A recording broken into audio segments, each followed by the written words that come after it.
In some cases, our talent and resources are better known by those living outside our borders than by those who actually live here. And I discovered that quite appropriately last week. In fact, one young man has traveled halfway around the world to immerse himself in our culture. His passion? The pipes.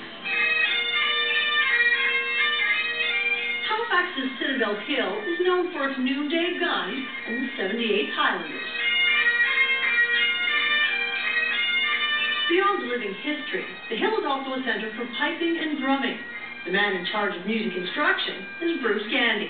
Don't try and race that D bass up too quick where it's getting chip, chip, chip. Bruce has been teaching pipers for over 20 years.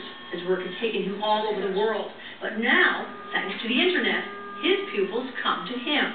I've got students from Massachusetts, Hawaii, West Virginia, Indiana, Nevada, New Hampshire, Oregon, California. Bruce teaches close to 25 piping students via webcam. It all began 3 years ago with Lee Chow Lam, better known as Chris Lee, a budding piper living in Hong Kong.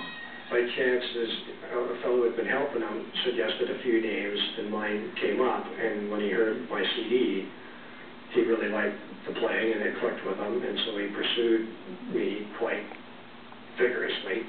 And I said, okay, let's try it. It might seem unusual for someone from Hong Kong to have such a love for the pipes, but Hong Kong used to be under British rule. British forces stationed there had plenty of pipers, and the famous youth organization, the Boys Brigade, which began in Scotland, opened a chapter in Hong Kong in 1959. When I was 7 years old, I joined the Boys Brigade. As a member of the brigade, Chris was introduced to the pipes. Since then, he's passionately pursued the instrument, listening to tunes on CD, watching pipers on YouTube, taking lessons via webcam. But Chris longed to study in Scotland. Bruce had a better idea. He secured a student visa so Chris could study and play in Halifax for the season. I like it because the name of Nova Scotia is New Scotland. Chris now takes lessons with Bruce and volunteers as a piper for the 78th Highlanders. Here we have a set of tunes, tune list that we learned, and he sat down, and I think he learned most of them in the matter of a day or two, like he has them all. And there's people who've been playing with us for the summer, and he learned all of them before a lot of them learned it. Chris has also had the opportunity to compete while here.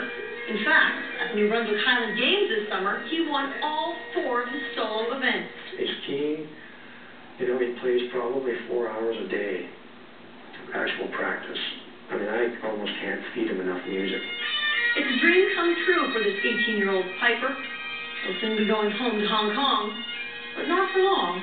I want to try to come again, maybe teach in the future.